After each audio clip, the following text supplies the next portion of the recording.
play these relatively obscure, you know, if you want to call them mid tiers, fine. But man, I tell you, Wii Fit doesn't feel like a mid tier when you're when you're getting beat up by a player like Oolong. You know, Ridley getting down angle F tilted by Smub. It's, you know, yeah, these. It can be the whole roster can really hurt you. Time for sure. And speaking of brutal times, you know, we're gonna see these two players try to give each other a pretty brutal time as Cub gonna lock in the Corrin, right? 3 characters that he has in his character pool. That's Steve, the Sora, the Corrin, going to lock in that Swordy, gonna lock in the frame traps here against the Mii Brawler from Ram. And I like this pick a lot. Gonna try and slow down the pace of the game, right? Play in a way where you can avoid the brawler combos, but going to Battlefield to start things off is going to be a huge benefit for Ram as well, because you just have Thrupper like that, not going to do it at 0 with no rage, but very close, and this one could just be it, not going to do it either. I mean, we do have some pretty high ceilings in this stage list, but Mii Brawler has plenty of platforms to extend on. I gotta think that with like basically any amount of rage, one of those Gruppers would have killed, but yeah, I mean, gonna have to definitely be very careful of that. Watch the movement. This is Cub just establishing a wall of forward airs, right? Trying to lock you out by the end of that platform, not give Brawler an opportunity to find the combo. He got what he wanted, right? Not allowing you to have the combo extended, but looking for the down throw, down air, not gonna find it. Ram just having to reset back to center stage, not give Cub any opportunity to play on the aggressive front. He's just trying to force him to wall out his opponent, force a commitment like that with the pin, and then take his pressure one hit, or take his hits one at a time. He's playing this matchup immaculately right now. Yeah, you definitely see some adjustment. I mean, only 27% on the second stock. You know, Cub is definitely in here, but this is the problem with Brawler. Okay, nice response there. Looked like some SDI down, just air dodge through, just get out of there. Okay, I like the pin. Of Mii Brawler, just you don't want to be above him. Yeah, I like the pin attempt. I like the back air. The coverage gonna find the stock just like that. Right, Corrin so good at feinting where she's gonna swing between that with that back air momentum and how it's affected by drift. The miss tech going to miss the up tilt to keep that combo bridge going, but Ram able to pick it up regardless. Still not gonna find the stock though, and Ram now trying to hold on to his lead by locking this one down. Cub has been just caught by trying to create any amount of space. Ram has been so efficient at finding ways in, and Cub just hasn't had an answer yet. I mean, you gotta see, this could be a little, I was just about to say, could be a little interesting that at this percent, you know, it might be a little bit harder for Brawler to kind of get kill confirms, but you just hit an up smash, like, yeah, that'll do it. It's good stuff by Ram, I mean, just for not allowing Cub room to start making a comeback. That falling up air on platform was scary. I like the swing for it on shield because it's so safe with that positional pressure. And if you miss, you know, and if you hit it, right, it just leads into the stock. Cub now having an opportunity to start to bring things back, racking on huge damage, but he needs to find one more advantage state. There it is. Gonna push you to the corner, have his chance. Not gonna find the command grab, but Ram still gonna get out of the corner for at least a minute. Not able to reset or get away though, but that pin is going to do so. So now we're right back to the neutral game. And we did see a, a really nice pin. And suddenly we've got an even game. I was going to point out that that sort of flip kick, quote unquote, on Brawler is pretty nice here just for disadvantage against Corrin because, you know, Corrin patrols so much space with these huge aerials, but doesn't really have the side-to-side movement that you might like. Hold on, you're just maybe not yet. You have to take them off the top platform to do it at that low percent. With some rage, it maybe could have done it. I like the attempt to tech chase there from Cub, cover all options with that ginormous Corrin up air, but not going to do so. So Ram gonna find the straight back hit, going to push you off stage not once but twice. Now Shoppa for the coverage of the snipe and gonna lock it down. Man, he just dropped a bullet ball on your head. Yeah, and no villager on screen, no less. You know, I haven't watched it, but I do have a recommended YouTube video, the thumbnails that refers to, or I'm sorry, the title is Smash's strongest projectile, and the thumbnail is shot put. So I don't know if that actually is the #1 strongest Smash projectile, but like, I mean, you just look at that angle. There's very few projectiles that kind of cover that area. Yeah, And that was definitive, right? There's no way you're living that. it's so good at covering those awkward 45s, those recovery routes, and that drop zone at a low commitment rate. You know, your other options to do something like that from a distance are basically just Bowser Jr., Cannonball, and Shot Put just so active, right? Does so much damage and knockback that it's a perfect edge guarding tool despite the high amount of lag. They're going to answer back Ram by sending in Pharaoh, who recently has been, you know, calling himself and frankly putting up the results to back it up, the strongest Yoshi player here in North America. And, I mean, he's certainly got a case to make for it.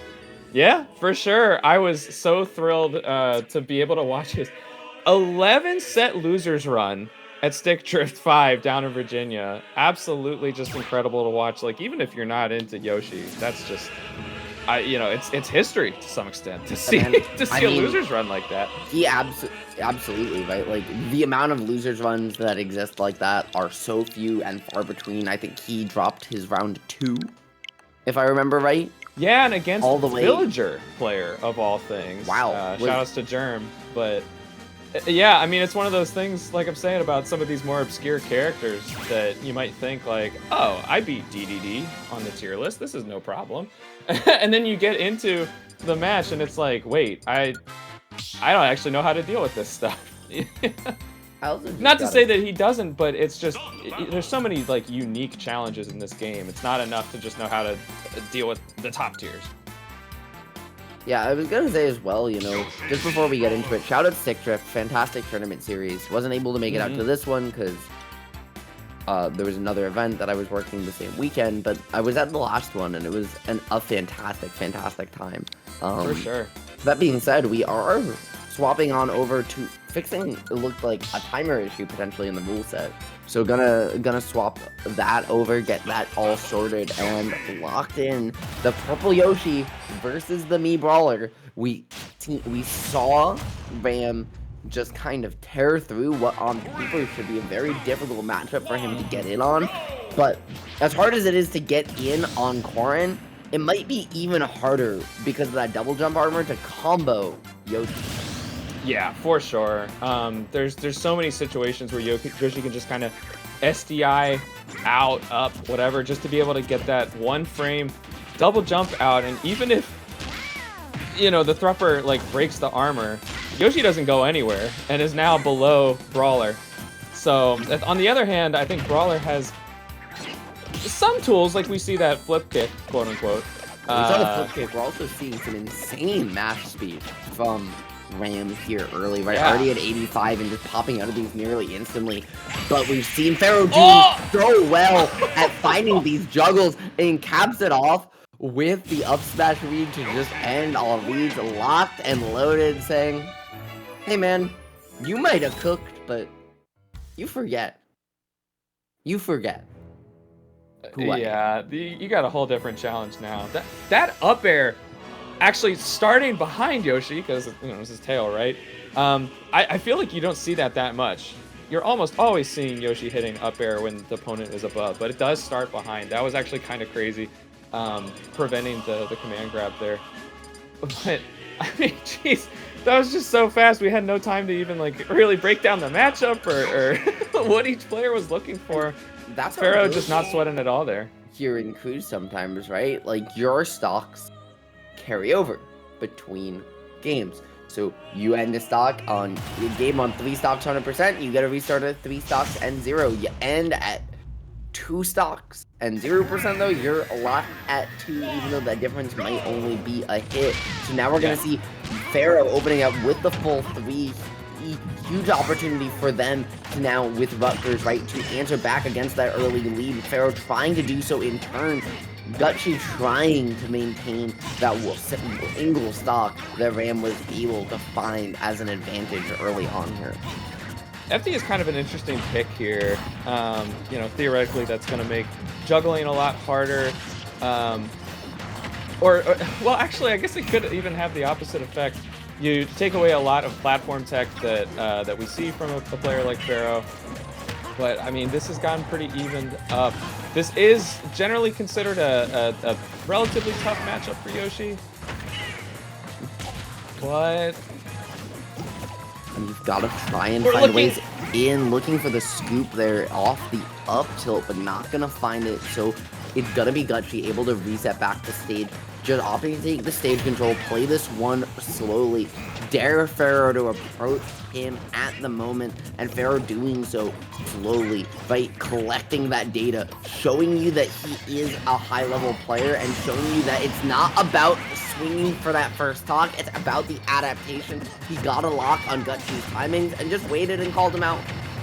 And, I mean, you got to see Yoshi exhibiting that air drift there, that a lot of characters would have gotten hit by that up smash. Of course, Yoshi getting hit by that one, but the first one, Yoshi was just so far away by the time it actually came out.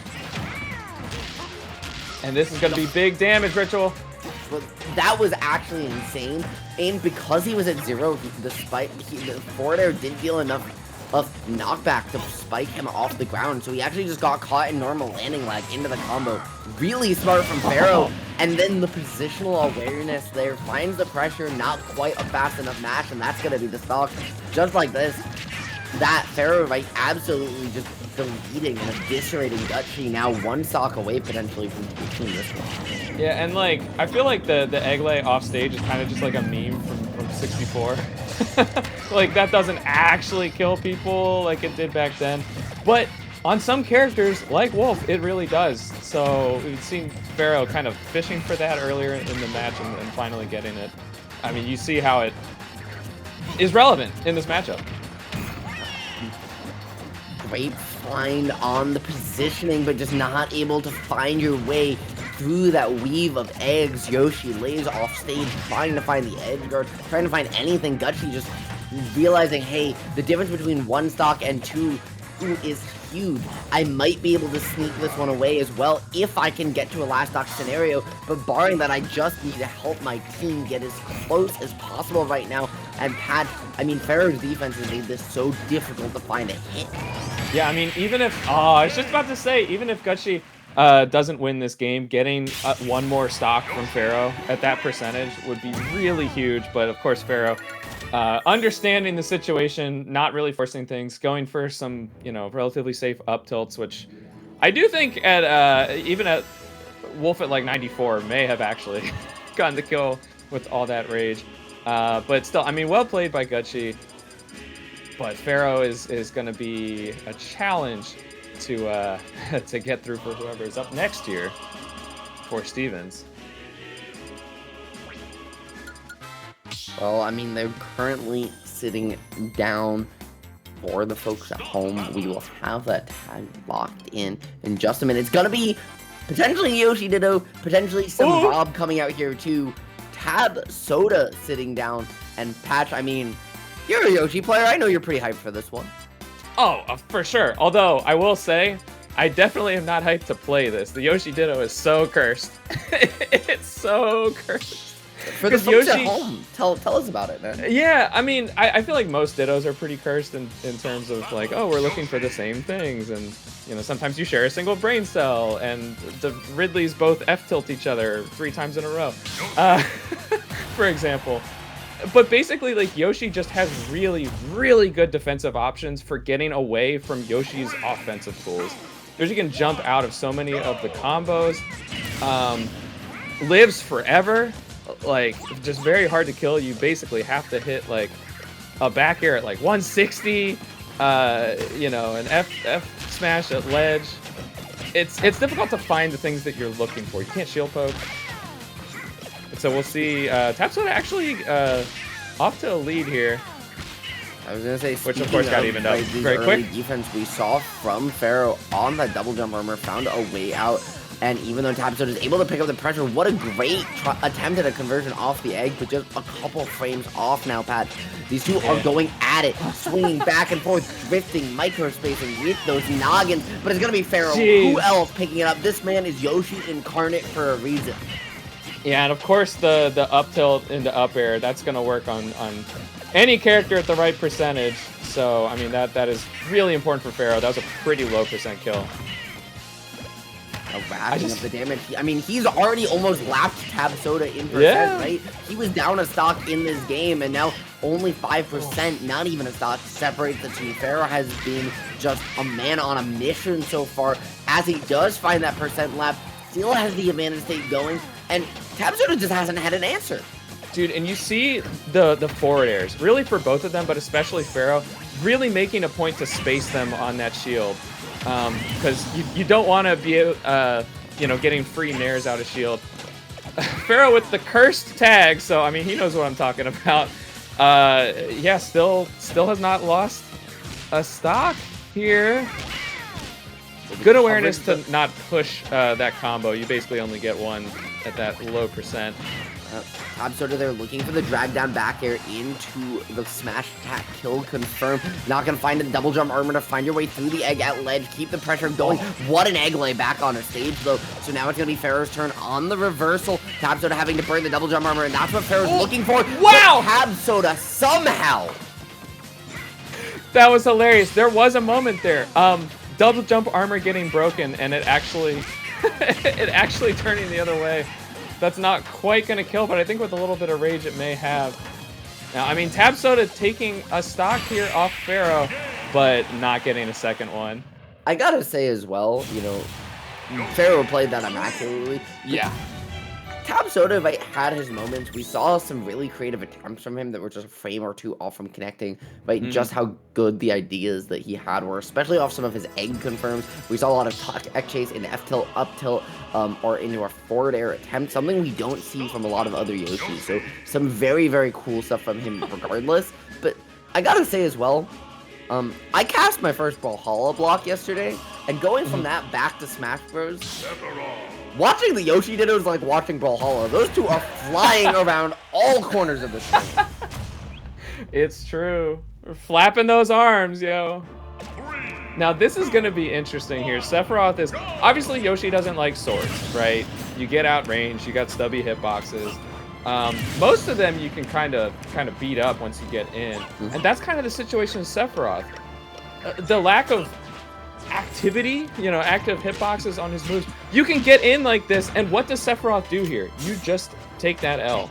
Yep, he has a hard time around both egg and because of double jump armor, right? With those very narrow, laggy hitboxes that Yoshi kind of can just, for some of them, or especially off something like a Rising Fair, if he calls it out, can just jump through, find a hit, and a whole lot more pressure.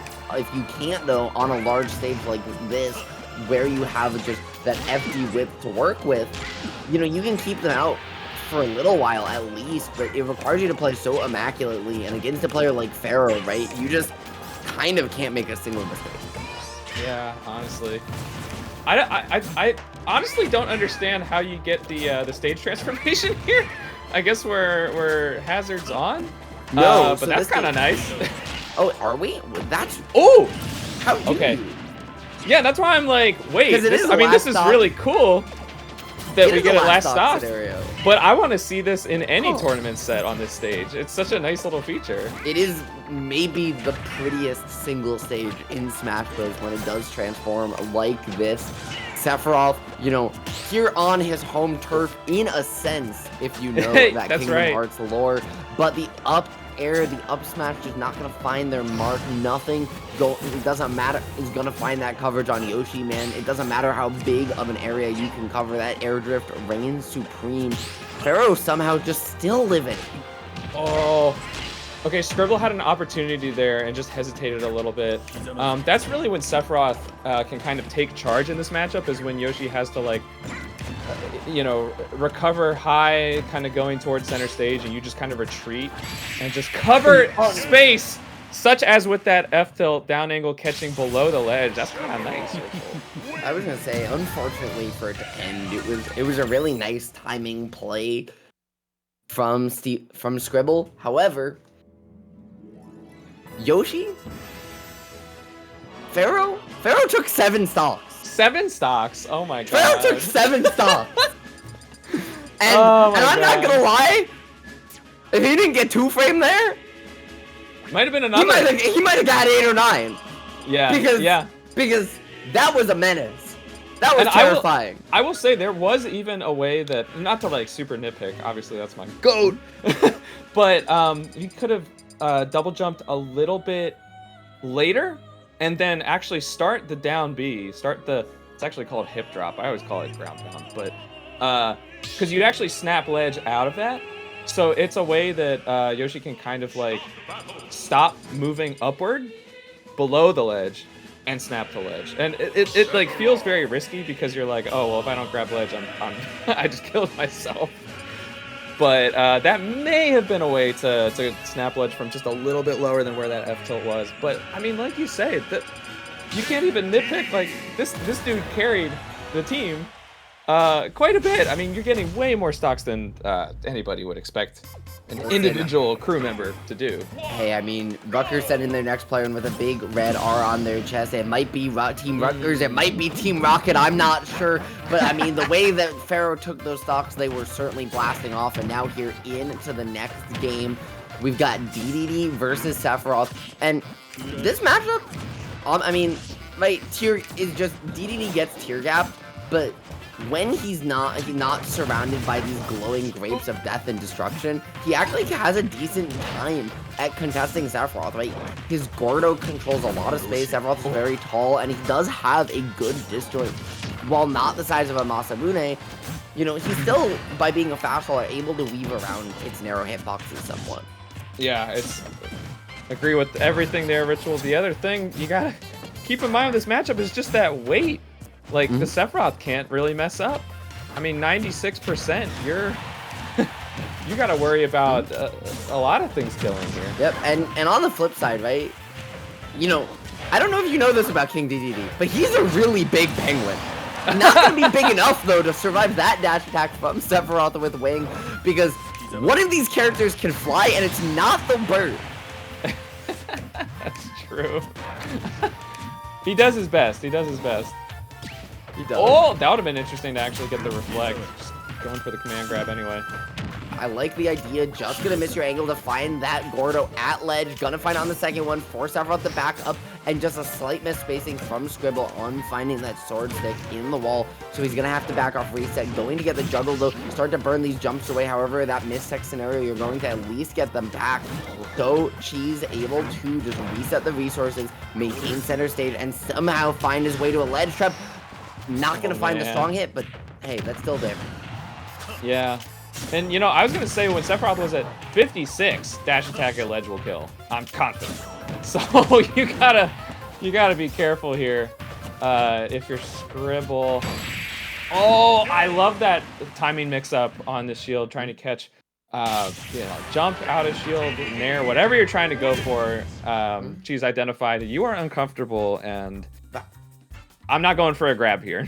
Yeah, that was one of the coolest mix-ups I've seen in a minute, right? Because it utilizes a couple really unique traits about DDUD, right? He's a heavy body character and a multi-jump character, so that initial jump is gonna be very short. However, he's also a fast faller, right? Yeah, and which is weird. His fall speed is absolutely absurd. So what we saw there was he just literally jumped and then immediately fast fell. And because he's a multi-jump character, he's got that shorter individual jump. Because he's a heavy, he's really big. And because he's a fast faller, well, he falls fast. And all the combination of those three things means that when DDD does that, he just basically can be on the air and immediately land. So very creative to mix up. I was going for back air the whole time and just literally jumped, turned around, fast fell, and then found the up tilt using that noggin to take the stock. Really just cool set of interactions as a result of just the character's base properties. Yeah, it's true. It is an interesting combination of traits that, like, you know, multi jumps, kind of floatiness, but also fastball speed. But now we've got to deal with another one of the lightest characters in the game, Pichu, piloted by some guy. That's kind of funny. That's kind of funny, which is why Pichu just rolled on the floor laughing. Oh. So yeah, I mean, this is definitely another case of Pichu just kind of can't get hit. Well, that being said, neither can DDD really, right? Because when Pichu does find a hit, it's just one long advantage state pad. And we're seeing that here. You miss your first thunder, you miss your second thunder. Why not keep on going? It's still your turn. She's scrambling to find a way past this electric blender. Not gonna No way. No way. Not one, not two, 3 times in a row. Call this electric rat Mario, Jumpman Mario, the way he's stomping on heads. Holy That's moly. unbelievable. You got this character with how many jumps? Plus, you know, upbeat, it sends you straight up there.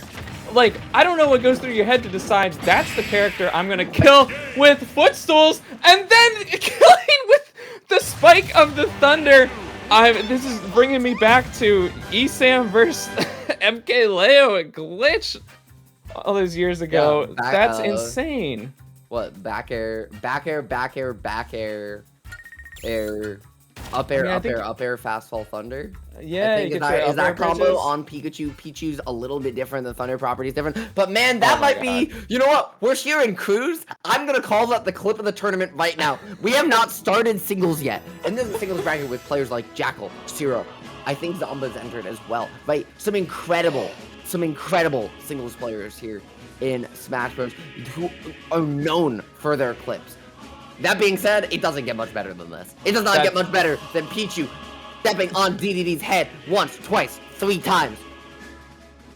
You'll never see that one again in bracket, ever. I'm trying to like keep keep this low key, but I've been chuckling the whole time that you were talking. It's insane, That was man. just It's so insane. funny.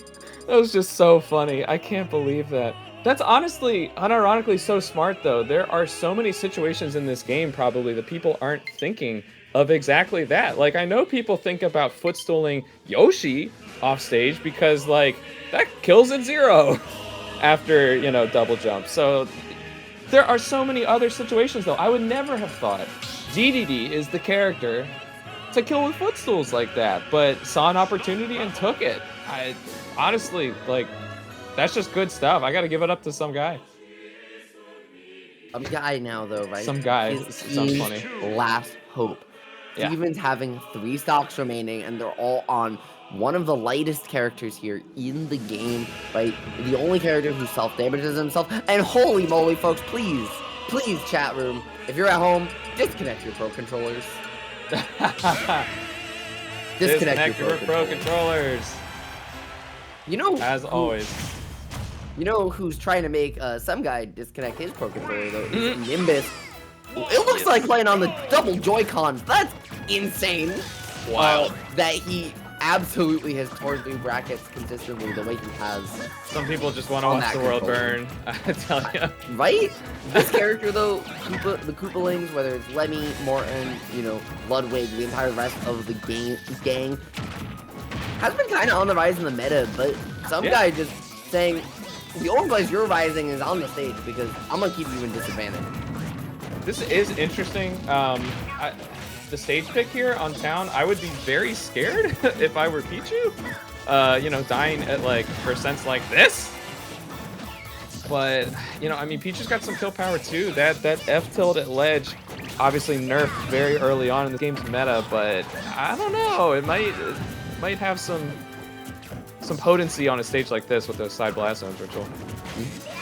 And, you know, this is one of those you know, I like some guy being at the end here for Steven, because even though Pichu's incredibly explosive, Pichu's also a character that can take these stocks, right? As we've seen with these advantage states incredibly quickly.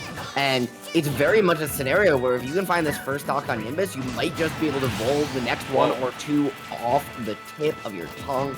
And frankly, I mean, all it might take is one nair, one back air to get like one grab for this to really get started for Pichu. And if some guy can get off to the races, it might be hard to stop him.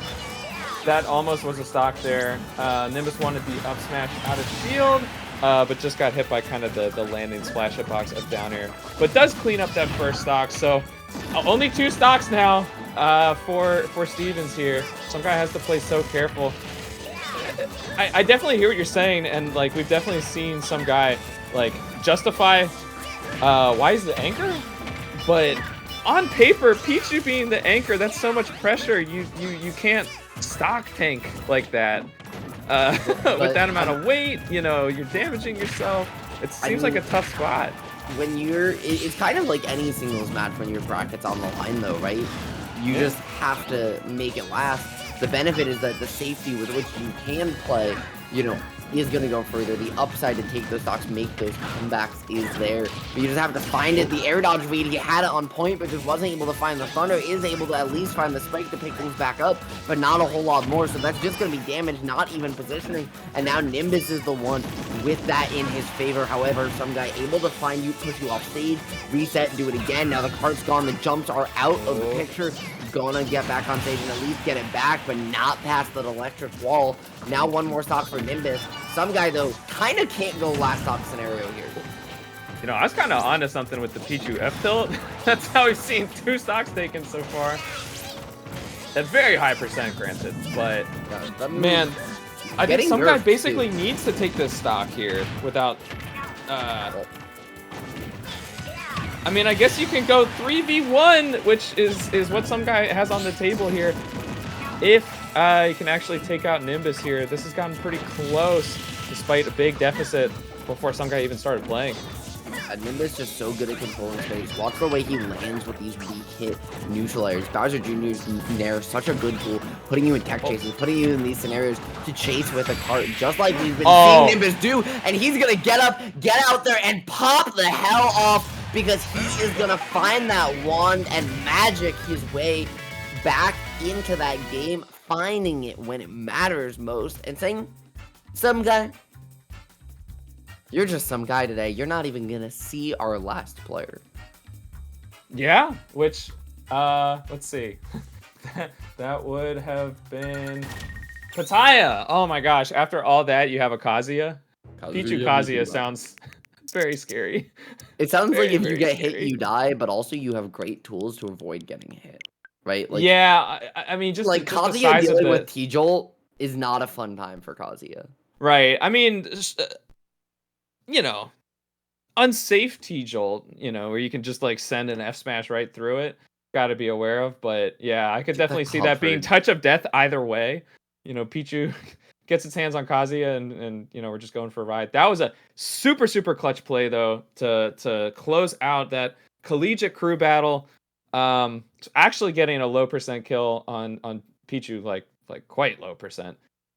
And yeah, that was a really fun watch, I gotta say. Guys, it's a best of 3. It is. It's a best of 3. Yes. Oh, okay. So battle. So are they gonna run? So they're running it back. Our understanding for the folks at home, they're just running back the whole crew battle. Interesting. That is insane. I have not seen this twist on the format before. Yeah, that's kind of cool. Don't go anywhere, chat. We got more for you. We're gonna see them swing it back again, and the question is gonna be, you know, really, right? So we saw Stevens get close. Can they make the adjustments? Can they make the tweaks to their order? Can they make the tweaks to their play to just eke out a measly 3 extra stocks? Not games, stocks. That's all they needed. Yeah. They just need to find 3 more, and that is a game in their favor. However, on the other side, we talked about the, you know, PR level players. We talked about people like Raptor and the adjustments, right, that we know they know how to make. The download that we know will be complete moving into game 2 or set 2 here. And that's really the question. But also, Raptors are over under patch. I got to ask you before anything else. Over under on 7 stocks for Raptor. Oh my god. Oh man, I mean, I think like wrong Yoshi player, man. Yeah, no, I mean, over under for Pharaoh. I'm sorry. A lot of Yoshis up that way, right? Like yeah, man, there's so many. But they're fantastic. They're all fantastic. I don't know. I mean, to be honest, I really think Pharaoh is just playing with such fire that, like, you know, like I saw him at Stick Drift just yelling out, "I beat Samus!" You know, it's like kind of getting over that like mental hump of being able to kind of win against your bad matchups. I think he is just really feeling himself as a player right now. I think he's absolutely the guy to beat. I think he could potentially even do better. You know, I don't really see. Oh, pronunciation correction, by the way. Shouts out to production. Thank you for correcting us. Gutxi is pronounced Gucci. So I think we were close, but I see what they're going for there. But if they just go Cloud, this Cloud secondary, I mean, that might be a different story. That is not a happy time for the normally happy Dino. Yeah, I think there's a lot of characters that we could potentially see coming out here from both teams. I think with Scribble, right? We saw the Sephiroth. Frankly, it looked solid. It looked like it had some coverage.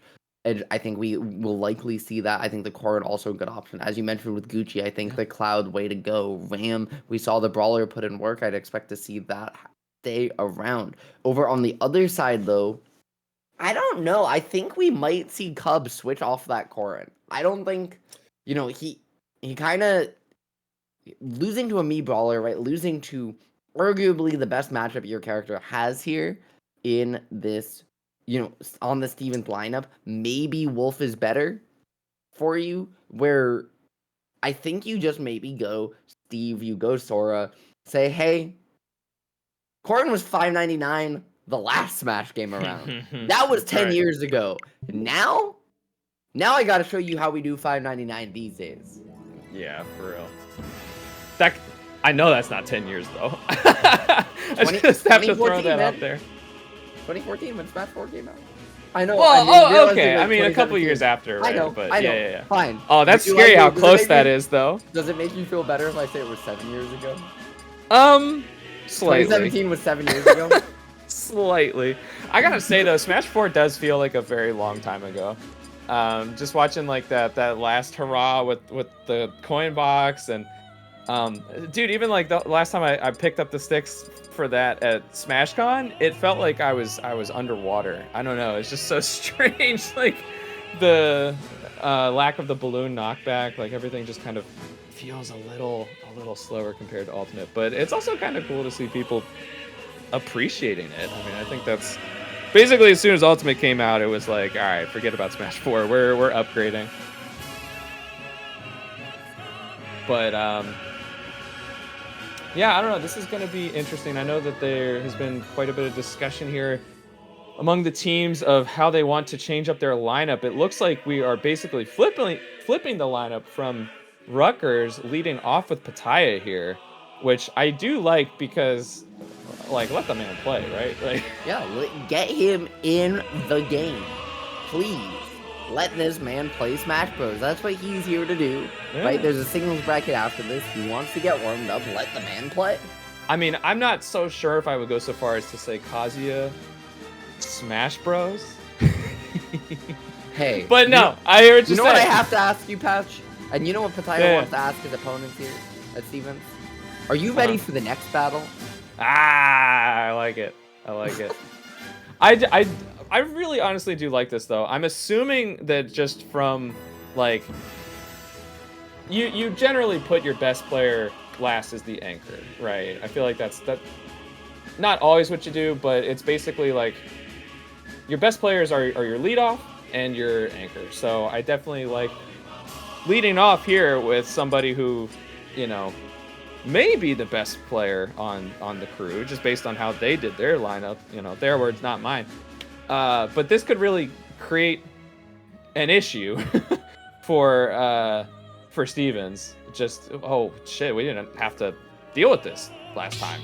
Like, what is this all about? Electrics? You got electrics in here? Leading off with some guy here this time. So kind of similar deal.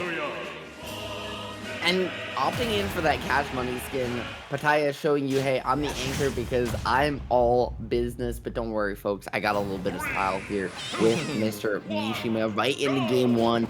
Here now on Battlefield once again. So opting for the same starter that they did last time around. And it's an interesting one because it's an unusual starter in general, let alone here in a crew format. But good DI out there. There's something they know that we don't to go here 2 sets in a row. Yeah, it is kind of interesting. We don't have, I don't know if chat or production would know, we don't have like a different stage list for this, right? Like, I just had to wonder because of the hazards on Hollow Bastion. That may have also just been That because Yeah, imagine this if we clip or don't have something PS2 because hazards, right? Also, I didn't catch the exact percentage there on some guy on that first stock, but it was not high. No, and that's one of the issues here with Pichu, right, in this matchup is that you just explode at 70, 80% against most of the cast, but that's when Kazuya is killing your normal weight character. So here with Pichu, right, this is already kill percent, right? This is already, okay, I get caught by a straight F smash, I get caught by a Gates of Hell, and that might just be a scary situation. Looking for the electric to do just that is Pitaya, but he's not going to find it, and instead he's going to be the one getting shocked around left, right, and center. Some guy finding the hits, but still is not able to find the stock. He went for the tech chase, not going to read it right, as the Pitaya having an extra chance to reset to neutral, reset, and potentially find the stock and go up 3-1 here early on.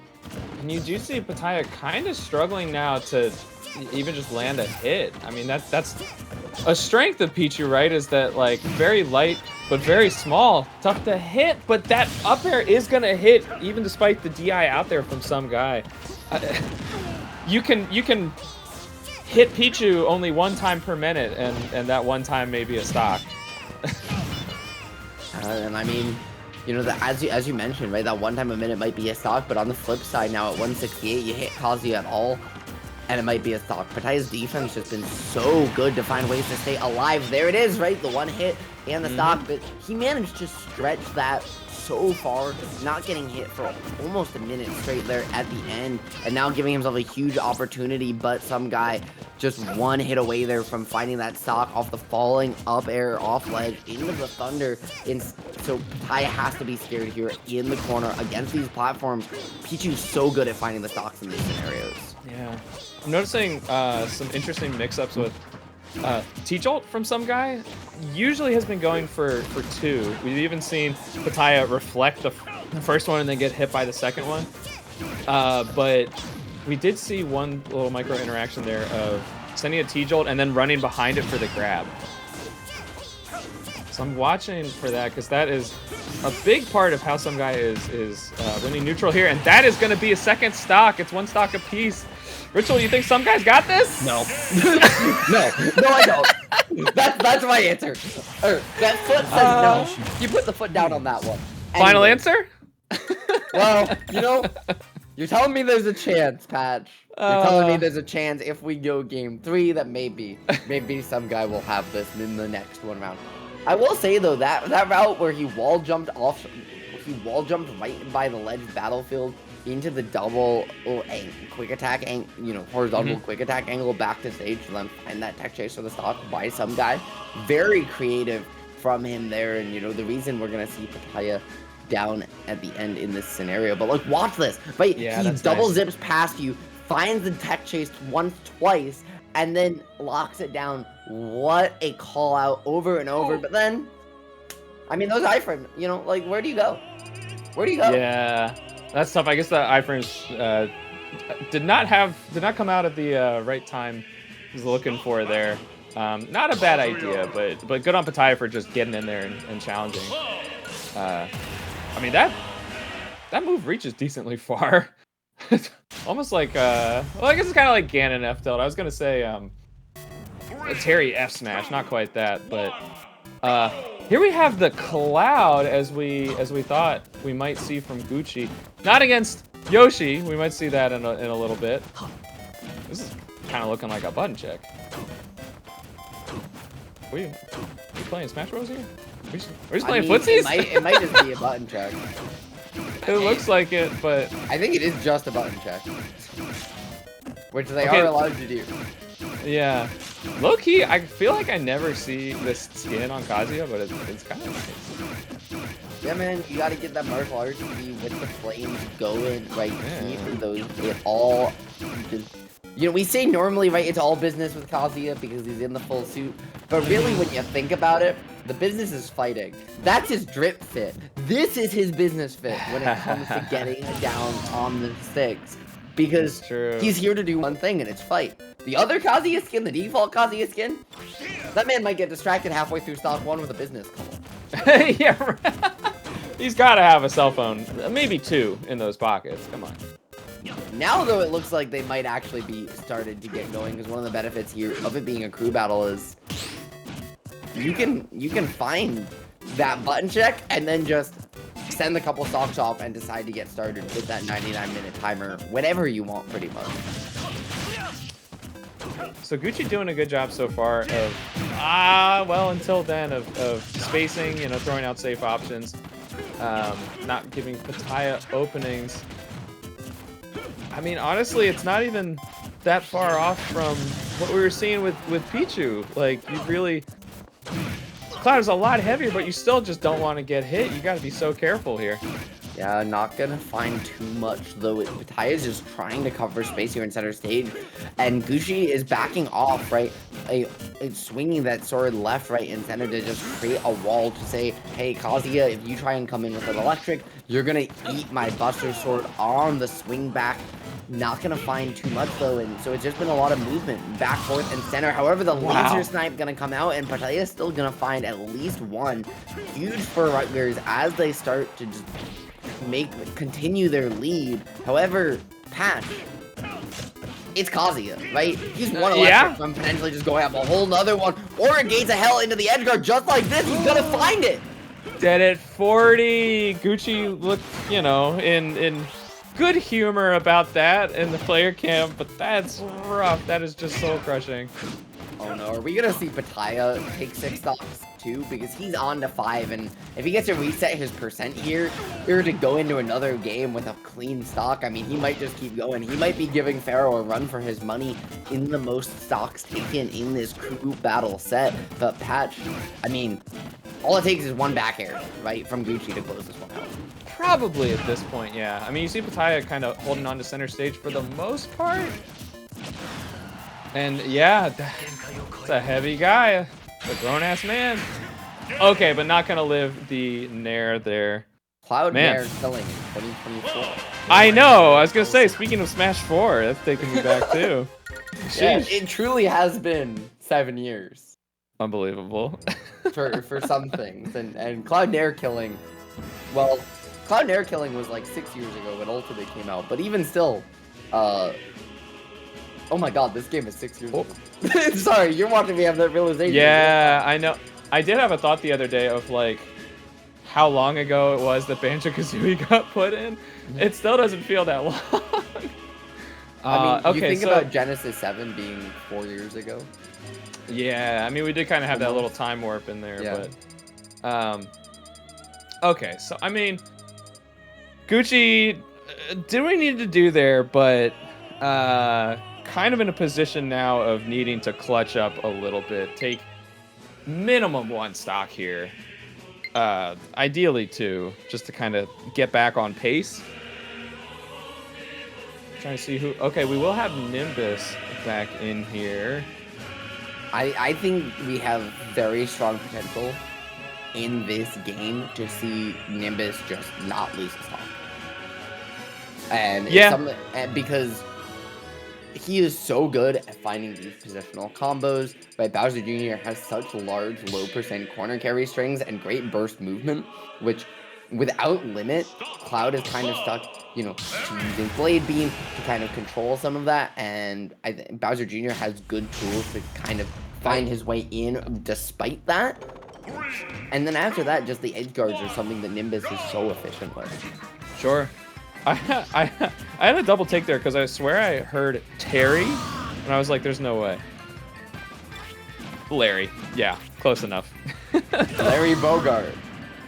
That's kind of interesting. Like, do Bowser Jr. players, do they pick Bowser Jr. and then change the skin, or do they change the skin and then lock it in so you can hear them? No. But wait, whatever they did, they're not doing enough, because whether it's a stage, whether it's what, Nimbus, I think Nimbus putting his hand over his mouth, like, maybe my bad.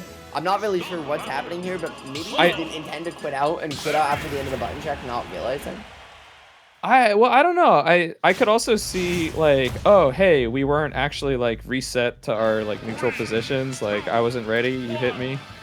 Like, you know, you don't want to get in disadvantage for free at go. But regardless, just a very slight delay there. I gotta admit to you, Ritual, I have a little bit of a hard time breaking down a lot of Bowser Jr. matchups because, like, on paper, he's so not special. I don't know about that. But, you know, I mean, like every character in this game, like, they got stuff. I mean, I know we got good corner pressure. That jab kills pretty early. So a lot of his hitboxes are really non-traditional patch, and That's one true. of the things we're gonna see here, right? You have a great time controlling platforms with things like Mecha Koopa. Plus, it's a solid item when you get it. Obviously, you know, we talked about those ledge trapping, but also watch the burst movement, right? Mecha Koopa, or that clown cart, sorry, is one of the best burst movement options in the game, right up there with things like flip kick and spin dash. Honestly, I think it's better than monkey flip or flip kick from some of those characters. Plus, you have that outbeat into the wand, right? You've got the ability. You are one of the very few characters that can cover high and low when edge guarding. You are one of the characters with the best horizontal movement in the game. The best way that I like to think about Bowser Jr. And the Koopa Kids in general is something that was described to me on an online charity tournament block that I had with Daramgar. And Dara said to me that Bowser Jr. is like Weird World Sonic. And I like that a lot because Bowser Jr. is not like Sonic. But Bowser Jr. is like this weird Sonic that wants to play the same type of game where he's playing at this range, he's playing outside your burst range, he's abusing his really strong movement tools to get in and whiff punish you from distances that you just kind of can't contest, and then find a really explosive long advantage state strength off of it, right? Plus, he is going to lean on a lot of similar edge guard scenarios. So even though, like, character has a lot of different tools, a lot of different links, a lot of different confirms, still kind of wants to approach the matchups by holding the same position relative to your opponent.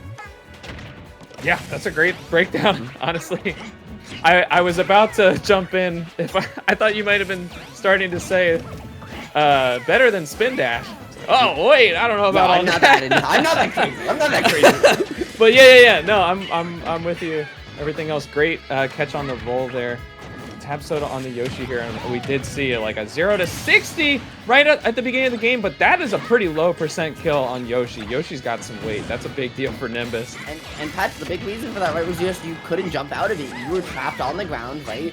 I forced it to swing to try and get out of disadvantage, and what happened? We saw Nimbus use that clown cart to dash you back and whiff punish you from a range you couldn't contest.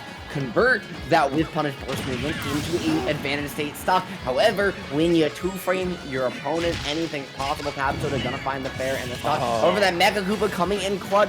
The jump is gone. No, it's still there, but the eggs are out. The jump is back to stage. Still having to burn the double jump here, potentially not going to. So going to find the jump. Although this is an aerial scramble, and Nimbus getting a little bit over aggressive here. Yeah, Tab Soda's really turned this thing around. You definitely got to watch out for those Yoshi players when they're on the edge of the platform and you're on ledge. That runoff forward air, like, they will let you know that you've been hanging onto the ledge too long, as we saw from Tab Soda. At the same time, I could see... Oh, that is... Oh, I thought that was double jump. Armor broken, but I guess it just didn't come out at all. Sometimes it can be hard to tell, right? Because there's, like, not really an animation. Yeah, sometimes it's gonna be a little bit awkward, right? Generally, it has to do with where you're relative to the flutter. Great parry from Nimbus, but because the jab is not able to find too much more except the reset, I like just pushing it back to neutral here, trying to run it one more time. You can very easily find this stock on Tab Soda. You just have to not get caught above Mr. Yoshi, but this blue dinosaur looks so hard to hit right now. Good placement on that cannonball. Oh, okay, no jump and like really no tools except for air dodge. Nimbus getting the punish, but not the stock.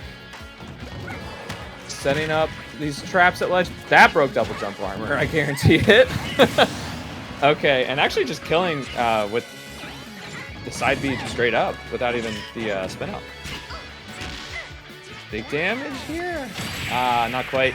Okay, big spike though. Actually had an opportunity to tech there from Nimbus and just barely missing it. That was kind of a uncomfy tech scenario. Like at a glance, it did not look like that was going to be on the table. Well, it's so awkward because I think one of the things people don't realize about Yoshi forward air, and I'm sure it's something, Patch, that you're aware of, right, I is know what you're that gonna Yoshi say. forward air doesn't send straight down.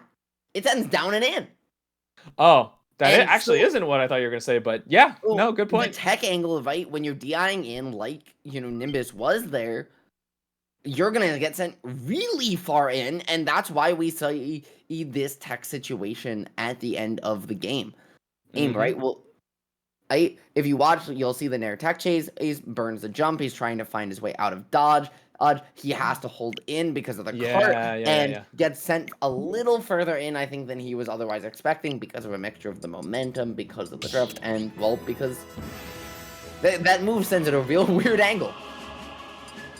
Yeah, I mean it's interesting because like that was the DI that you needed there, but it's interesting. The kill screen kind of like gives you notice, like time to mentally prepare to tech, but it can also like kind of mess up your sense of timing of the tech because it's like, okay, pause, okay, now go.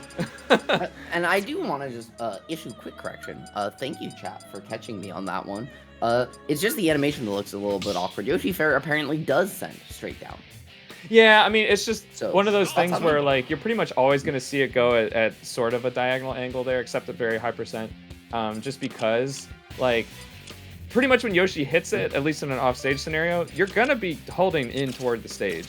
So it's one of those things of like it may not like you look at like ultimate frame data or whatever, but functionally you're seeing that most of the time.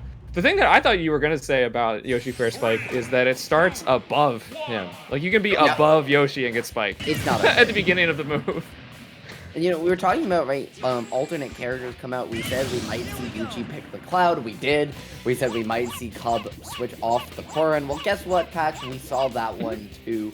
So, kind of locked in here. Going Sora now. And what do you think of this matchup? Because these are two characters who love their airtime. It's a weird one. I do think it's difficult for Yoshi, just because like Sora has such amazing disjoints and frame data on his aerials, so he can kind of patrol that airspace that Yoshi wants to be in very, very well. However, Yoshi can be pretty hard for Sora to kill.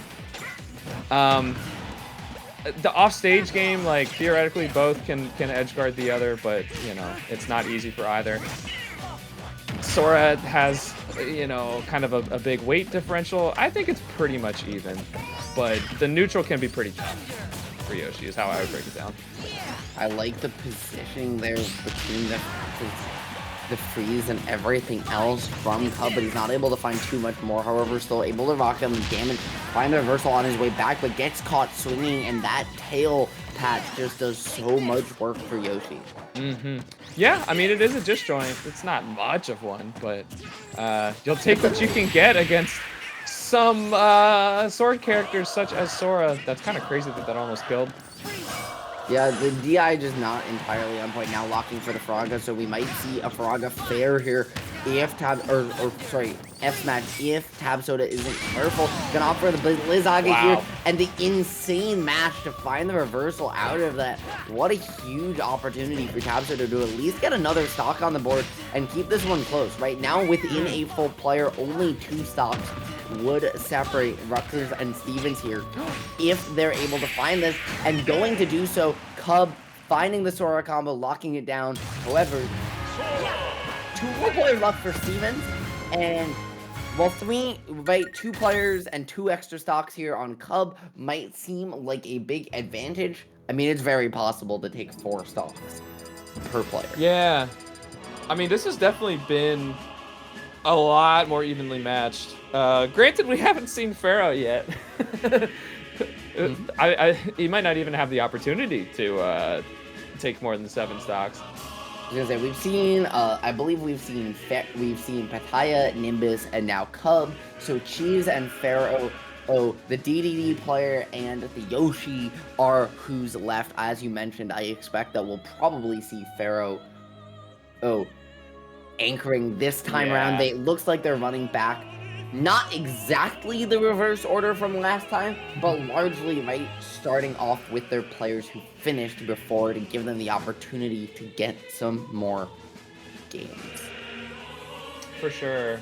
We also have, okay, so this is going to be the Ram next up, and it looks like, yeah, wait. No, who hasn't been up for Stevens? We have Scribble. not seen Ram yet, and we have not seen Scribble yet. So those Yeah, will so be our Scribble last actually two players. Going to be the anchor. Whoa! Hi! You're Cub and I'm Ram! Apparently. I mean, I did kind of want to play Sora when it came out, but I was like, that's too complicated. And I come from a region with a Mii brawler. There you That's go. all I got. That's all I got. Shout out to Apple Reviewer. Shout out to Apple Reviewer, the Tri-State and New England GOAT. Yeah, I'm having a lot of fun with this, with the crew battle. Like I say, this is actually my first casting, but it's, again, I was saying off mic before the stream, there's just so many like natural storylines that go on here, in terms, especially with a best of 3 set like this, which, like you, I haven't seen before. We get to figure out, like, okay, who's gonna be, how are they gonna be changing up the order? How does that impact things? Do we see certain matchups that are just like particularly great? I mean, for all I know, Pharaoh could come out into, like one of these sword fighters and, only take 2 stocks. Completely different story from the first set. It's just, there's so much going on, and there's a lot on the line with campus pride here, representing their colleges here. Nobody wants to lose this. Yeah, and by coming up here, definitely a little bit of a strange matchup, right? Sora versus Mii brawler. It is. Sora's got the sword, got the projectiles, got the tools to keep you out, especially against this moveset. Right, Brawler has tools to get in, but something like Shoppa is not going to find the best use cases against a character like Sora. The floatiness means it'll hit more than it otherwise would, but Sora's so flexible off stage that oftentimes you just rather have that flashing Mach Punch to just catch out the Sora jumping and find these stocks sooner. Yeah, honestly, and that move is so strong. Like, it probably kills Sora at like 80, 90, like anywhere on the stage. Yeah, it says GG's go next. Yeah, exactly. Also, that dash dance movement from Ram to find the hit, not gonna find that one, though. Sora's floating is allowing him to drift back, but off the top platform, barely not gonna do it. No rage coming in against him, but now you have to deal with this raining onslaught of lead. The shot puts coming out and raining from above, but not able to find it. Ram still gonna somehow keep this advantage going, but Cub now having a chance at the reversal.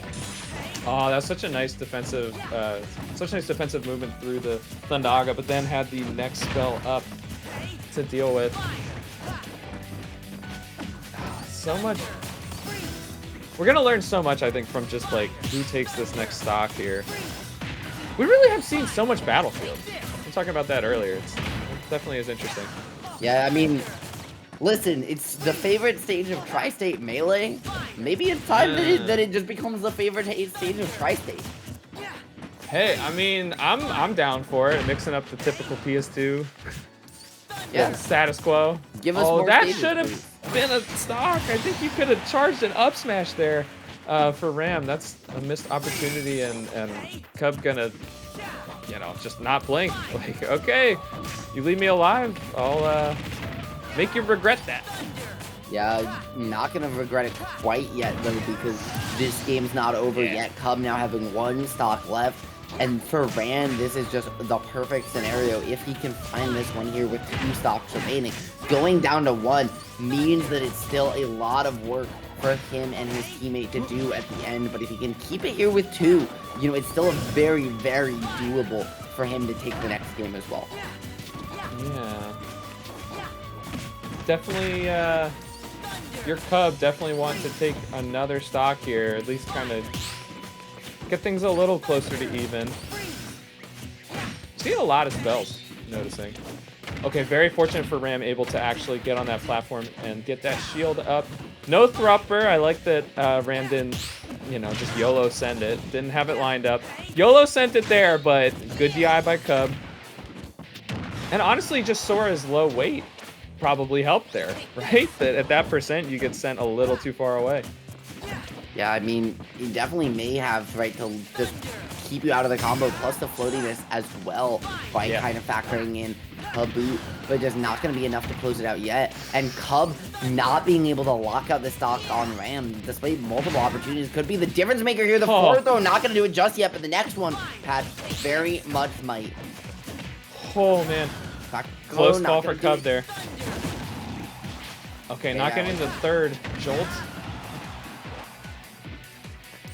This is dangerous for Cub. I mean, dangerous for both, but higher stakes for Cub, and Cub does, in fact, lose it to the up smash out of here. The Ram there was being very disciplined about that option specifically, and really just, you know, we weren't seeing smash attacks. There was that one moment I pointed out of, yeah, you definitely had a smash attack there, but yeah, I mean, clutched it up there. You got 2 stocks still. And yeah, Rutgers is actually a little bit behind here.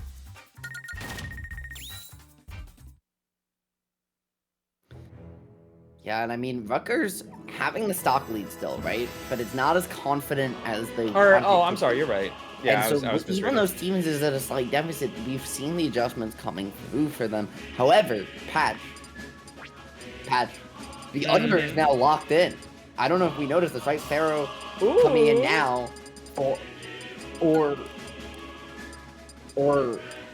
Rutgers. However, not going to take the 7 stocks that he took last time around because there's not 7 stocks left to take. Yeah. They are going to set him in with 5 and see if he can just clean it up, though. This is about as final a boss as they get. Yeah, this is interesting. I mean, I think we both expected Farah to be anchoring here, especially after that huge performance in the first set. So I guess we've got Cheese anchoring for Rutgers. That's kind of interesting. Let's see if we even get to see him come out. Small battlefield this time. Still going to be getting your combo extensions from both characters. Speaking of extensions, this taunt never ends. It really doesn't. When will it stop? Nobody knows. I love that they added that because that was so fun about Bayo. You could just hold the taunt. Ooh. Now, I mean, this is like the definition of even matchup in my mind because both of these characters just beat each other up. Like, they both just have amazing up close extensions. There's some factors that, you know, swing one way or the other. You got your Thrupper, you got Yoshi, I think, with a better offstage game. But it's part of it's right, trying to find a way to get your opponent off stage, and right now Ram doing such a good job finding his way back, utilizing that shot put to cover his own disadvantage and not give Pharaoh many routes to find these edge guards. Pharaoh instead just playing it safe, holding on to his lead with the stage control and calling out the jump with the Capring Hot. What a down step. The Capring Hot. Yeah. Yeah, that's actually what it's called. Forget hip drop. That was actually, I'm not gonna lie. Hey, love Pharaoh, man, but that was a fake kill. That was, that move is so close to being good, but you know, you just hold shield there if you're Ram and you're actually fine. Well, exactly. Well, it was a call out though, is the thing, right? Ram got caught jumping, and he went for the shield break. That is Pharaoh's favorite. However, not. And it is real. Hmm? It is a real thing. Yeah, just not there though. Yeah. At that time. As he tries to find the stock anyways, on the drift back up air. However, Ram right doing such a great job with the stage positioning. Gonna look for the Thrupper, but Yoshi not gonna find it. Great DI up there from Pharaoh to find his way out of dodge for just a second. Now it's gonna be up to Ram trying to find a hit, and instead just gonna be caught, gonna get juggled, and gonna get sent to the blast zone. There's only one player left for Stevens here. And Patch. Yeah. I mean, they've got an almost insurmountable task. It's not insurmountable, it's possible, but it's gonna be really difficult. It's a toughie, yeah. So this is gonna be Scribble with the Sephiroth and Corrin. I mean, I don't know how Scribble feels about his characters, but I'd go Corrin here. Corrin is a real pain. Okay, but we see the Sephiroth, so there's a reason that we're here behind the mic, and he's the one behind the thing. Fair. I'm just saying, I would rather fight the Sephiroth, I think. But FD is kind of interesting here. I think that's only going to help Yoshi's juggle game. I don't know that it's going to help Sephiroth that much, to be honest with you, because like Yoshi kind of doesn't need platforms in disadvantage in a lot of situations.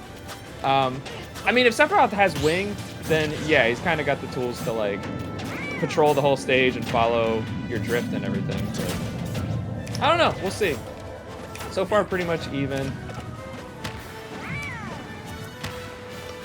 These eggs from Pharaoh have been so good in this game. Looking for the egg top lay 2. This man is trying to put you on Twitter.com. He said, hey, we saw the triple footstool last game around that kid, but oh, I gotta find a way to outdo it. Yeah, and that would have killed too. I mean, probably. You know, I mean, if you have the math of the gods. Instead, what's gonna kill is just the good old bicycle kick. Gonna find that stock. However, that back air gonna catch that middle section sweet spot to find its way through. That Masamune can still carve up Yoshi like an omelet if he's not careful. And so this Dino just trying to find a way away from Sephiroth, but not able to do it yet. And now it's Pharaoh's turn once again. Yeah, that was we started to see what Sephiroth wants to see in this matchup. The disadvantage can be pretty rough for Yoshi, so definitely want to see Scribble kind of picking up more of that, but having a hard time doing so. Kind of trading get up attack for egg, but at ledge you want to be able to. Oh wow, I think Wing may have actually saved things there. I'm actually surprised that wasn't able to get the up air. It's now actually Scribble favor here until I say something. So Scribble has to clutch this out and then pull a 3-stock on Cheese. Could be a little bit tough. And I mean, Pharaoh hitting the parry. I love that egg angle, trying to catch you on the neutral get up, especially with how tall Sephiroth can be, but not gonna find it right. The reset back to stage. However, Pharaoh just utilizing so good with these rising nairs to pressure you into an offstage scenario, because Yoshi, even though it's not true, is so good with his air drift at finding these follow-ups to this button. And you just see Pharaoh is just in his face. Because once you get past that Masamune, it's kind of hard for Sephiroth to get him back off you. Yeah, absolutely. And especially when you can, you know, cross up his shields with that air drift. You know, get him to swing one way, and guess what? You went the other. Yeah, up tilt is definitely the win con here. Oh my goodness, that's terrifying. Call out. The down tilt tech chase, forward air call you out afterwards to pop you up, send you into the up air. Yeah, that's one of those moments where you don't expect that there's any way you die, and then you just blink and you're on the windscreen and you're just very confused. Yeah, I mean, that is a benefit of Yoshi. I mean, there's a lot of things like that can hurt you pretty much anywhere on the stage. That was I had a heart attack real quick, just a little baby one on the spot dodging the down smash. That's so bold, and ended up turning it into the win for Rutgers, which takes the crew battle 2-0. Yeah, it takes it 2-0, and I believe we're gonna have some singles action coming up soon enough. We're just waiting on word from production, and yep, that's what I thought. Patch, we do have some singles coming up soon enough, but first, we've got to talk to you folks at home about the people that make this all possible, starting with who else but Collision. They do events, production, and content, the flagship obviously being Collision itself. And they do all sorts of smaller events, whether they're locals like Fusion, regionals like this here today with the Scarlet Classic. You should support them on all their socials to help them grow. On Twitch at this link you're at right now, Twitter at Collision Smash, and YouTube at Collision Series. Please check them out today and support RJ, Kevorkian, and Kelvin and the whole crew And then Collision also runs the streams for Fusion weekly series Ultimate. Oh gosh, I wanted to. Oh, in Rahway, New Jersey, every Monday night. This is honestly, like, I know that it just had Fusion 200, which congratulations, big milestone, big anniversary. I'm kind of surprised that it hasn't been running for longer though, because I feel like this is such a mainstay of the Smash scene, especially for casters. Like, shouts out to Ubel and everybody involved with Kelvin, everybody involved with running that. It's always a great time. Tri-State Classic every Monday. And speaking of weeklies that are long-running mainstays here in Tri-State, it doesn't get much more of a long-running mainstay than Xeno. Every single Wednesday with $8 venue and $7 entry, located down at the lovely 21 Lidlow Street over in Chinatown. You can find them at start.gg/Xeno, house, itch.tv/House of 3000, or just if you go to smash.stream in your web browser, and twitter.com/Devon3000, because, well, House's Twitter needs to be freed. Tweet HO3K today to help them with that. But, Mr. Patch, that's it for the cruise. It is indeed. I'm ready for some singles. Are there any standouts that you're looking at in this bracket? I mean, obviously we've got some big names like Zamba in the building, or Her Rob. Yeah, we've got Her Rob in the building, as they're now known. Here on the Ultimate side, we've also got players like Jackal. We've got players like Syrup, Quandale Dinglingleton on this eve, who are fantastic. But I think something that a lot of people forget, and I think a lot of folks at home watch Smash Bros. They don't just watch Ultimate, they don't just watch Melee, they actually watch both, right? This is also a pretty stacked Melee event. We've got Aklo, we've got Bbat, we've got Mop Money, we've got Toussaint here, right, on the Melee side as well. So, Scarlet Classic 9, is a viewer, is a must-watch on both sides of the gambit, on both Smash Bros. Events. And, Pat, I think that's gonna be it for us for Cruise, but we'll be back in just a couple minutes with singles. Folks, don't go anywhere. That's right. Have a good one. We'll be right back.